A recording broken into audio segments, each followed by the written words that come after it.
gempa bumi tersebut. Pertama, dengan skala intensitas 7 mmi di Sigi. Kedua, skala intensitas 6 mmi di Palu, Parigi Utara, dan Poso. Ketiga, skala intensitas 5 mmi di Parigi, Motong, Banawa Selatan. Kemudian 4, skala intensitas 4 mmi di Sindue, Balaesang, Masamba. Hingga pukul 12.00 WIB, hasil monitoring BMKG telah terjadi 20 aktivitas gempa bumi susulan aftershock dengan magnitud terbesar 5,1. BMKG akan terus memonitor aktivitas gempa bumi susulan serta menyampaikan pemutakhiran informasi kepada stakeholder dan masyarakat.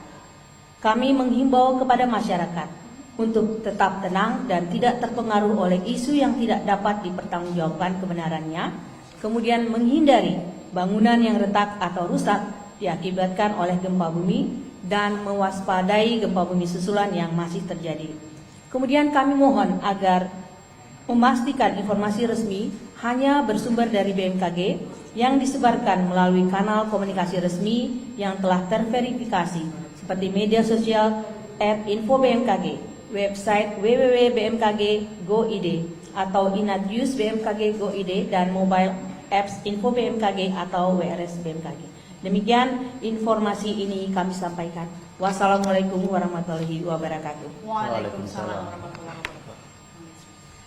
Baik, terima kasih kepada Ibu Deputi Bidang Geofisika Ibu Deli Floridariama yang telah menyampaikan substansi terkait update gempa bumi M6,7 Palu, Sulawesi Tengah. Untuk itu, apakah ada tambahan dari Bapak Dr. Wijayanto? Mohon berkenan Bapak. Baik, terima kasih. Assalamualaikum warahmatullahi wabarakatuh.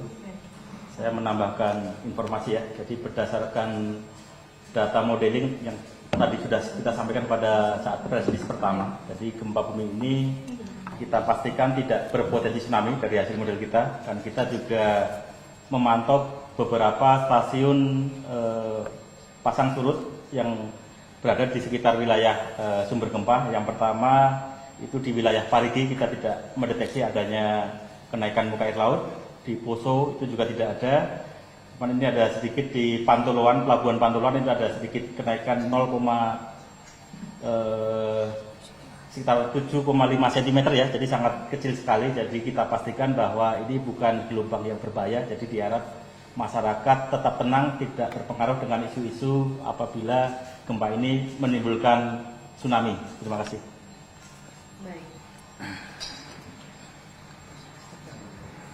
Baik, terima kasih kepada Bapak Dr. Wijayanto. Kemudian untuk Ibu Dr. Teguh Rahayu kami persilakan jika ada tambahan. Baik, terima kasih Bapak Ibu semua. Akan kami sampaikan informasi kerusakan akibat gempa bumi magnitudo 6,7 Palu ini berdasarkan informasi yang kami terima, baik itu dari UPT BMKG yang di wilayah tersebut ataupun dari BPBD. Saat ini yang sudah kami terima adalah ada kerusakan kategori sedang di 3 wilayah, yaitu kantor Bupati Kabupaten Sigi, kemudian rumah warga ada di Kabupaten Parigi Motong, kemudian ada 5 rumah warga juga. Kemudian di Kota Palu ada di Hotel Santika, kemudian ada di kafe di Kota Palu, kemudian Auditorium Universitas Tadulako, kemudian ada Hotel Best Western dan juga toko Star Kitchen. Sampai dengan jam 12 ini update-nya baru itu yang kita terima dalam kategori kerusakan non-struktural sedang. Demikian tambahan dari kami, dan BMKG sudah turun ke lapangan untuk melakukan survei dan juga melihat dampak dari gempa tersebut. Terima kasih. Baik, terima kasih pada Ibu Dr. Teguh Rahayu atas tambahannya. Tadi ada beberapa laporan kerusakannya, Bu Ayu. Baik, untuk itu selanjutnya kita mohon izin langsung kita buka sesi tanya jawab Ibu. Baik, untuk rekan-rekan media yang sudah hadir di ruang MHLWS, apakah ada pertanyaan? Oke, dari Metro TV ya Mas. Ada mic-nya? Oh, oke, Bapak Mas langsung sampaikan saja. Salam lagi dari Metro TV. Ya. Yang pertama, mengenai aftershock, apakah ada potensi aftershock susulan lagi, gempa susulan lagi. Yang kedua, mungkin Pak Wijayanto, risiko likuifaksi dan juga longsor Pak, seperti yang tadi sudah disampaikan dalam live bersama Metro TV. Potensi sekarang itu gimana Pak? Kemudian apakah aktivitas sesar Sauso di penyebab gempa ini akan memicu sesar Palu Koro di wilayah sekitar dan menimbulkan gempa-gempa lanjutan berikutnya, dan evaluasi untuk 24 jam ke depan. Baik, terima kasih pertanyaannya dari Mas Yusuf Metro TV kepada Ibu Deputi Bidang Geofisika. Ya, nanti akan dijawab oleh Pak Wijayanto, tetapi kami sampaikan bahwa sampai saat ini memang masih terjadi aftershock. Untuk itu kami memohon untuk semua mendengarkan atau melihat informasi dari BMKG. Silakan Pak Wijay. Baik, terima kasih. Ada 4 pertanyaan tadi ya. Yang pertama terkait dengan gempa susulan. Tadi sudah kita sampaikan pada saat Ibu Deputi menyampaikan sudah ada 20 aktivitas ya sampai dengan jam 12.00 WIB. Jadi dengan magnitudo terbesar itu 5,1. Jadi sampai saat ini kita terus memonitor. Tentunya nanti bisa dilihat di ruang operasional kita di bawah. Jadi masih ada terus aktivitas gempa susulan. Jadi gempa susulan yang terjadi itu kecil-kecil ya. Kita harap semakin ke depan itu frekuensinya semakin sedikit dan kekuatannya juga akan semakin kecil. Terus yang kedua terkait dengan risiko likuifaksi ya. Jadi kita tahu bersama bahwa pada tahun 2018 ya itu ada gempa sangat dahsyat di Palu dengan magnitudo 7,5. Itu kan ada beberapa wilayah berpotensi likuifaksi ya. Tapi tentunya dengan gempa yang saat ini 6,7 itu bisa saja kemungkinan terjadi likuifaksi, tapi kan likuifaksi tidak di semua wilayah ya, hanya wilayah-wilayah tertentu di mana wilayah itu yang daerah yang berpasir, terus dia ada potensi air naik dan seterusnya, utamanya di situ. Tapi tentunya kita berharap untuk gempa yang 6,7 ini, misalkan yang terjadi likuifaksi juga tidak harapannya tidak signifikan seperti yang 7,5 ya, karena memang antara 6,7 sama 7,5 itu sangat jauh sekali energinya. Jadi harapannya nanti tidak ada. Sampai saat ini kita belum menerima informasi gempa bumi yang menimbulkan likuifaksi ya. Sampai saat ini kita belum menerima. Ya, sampai saat ini kita juga belum menerima informasi longsor. Baru tadi ada kita tampilkan beberapa wilayah yang ada kerusakan ringan, dan utamanya kerusakan ringan itu bukan terjadi struktur yang rusak ya, hanya tadi kita lihat plafon yang runtuh, terus ada sebagian dinding, sebagian pagar tadi yang runtuh, kafe tadi atapnya, karena atapnya mungkin strukturnya tidak kuat. Itu update terkini dari kita, mudah-mudahan nanti tidak ada gempa yang rusak berat gitu ya. Terus berikutnya terkait dengan sesar aktif yang memicu aktivitas gempa ini, tadi sudah disebutkan adalah sesar Sausu gitu ya, di wilayah situ. Memang di daerah Palu itu banyak sekali sumber gempa atau sesar-sesar aktif seperti di sesar Sauso, di situ ada sesar Ampana, ada sesar Palu Koro, itu banyak sekali. Dan tentunya dengan sesar-sesar aktif ini biasanya tidak memicu aktivitas sesar di sekitarnya ya.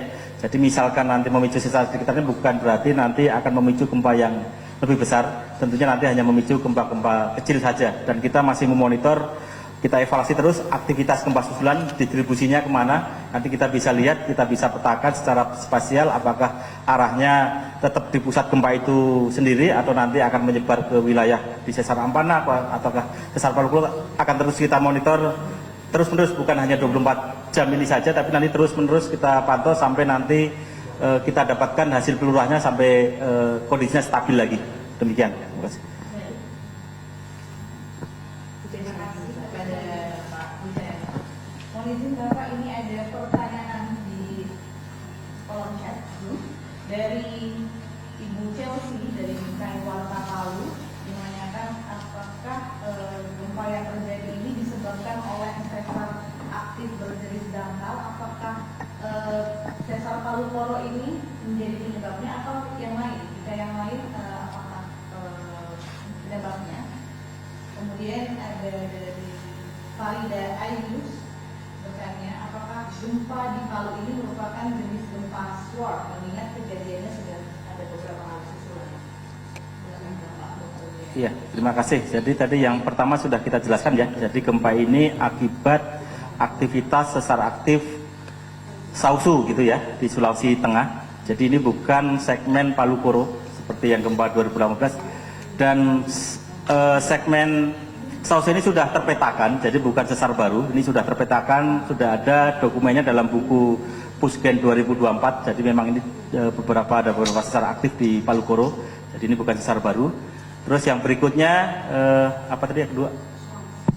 Gempa suam ya. Jadi kita pastikan bahwa ini bukan gempa suam, ini adalah gempa tektonik yang aktivitasnya tadi didahului oleh gempa utama dan dilanjutkan oleh aktivitas gempa susulan. Kalau gempa suam itu gempanya kecil tapi terjadi terus menerus gitu ya. Tapi ini tadi kita tidak mendeteksi tadi ada gempa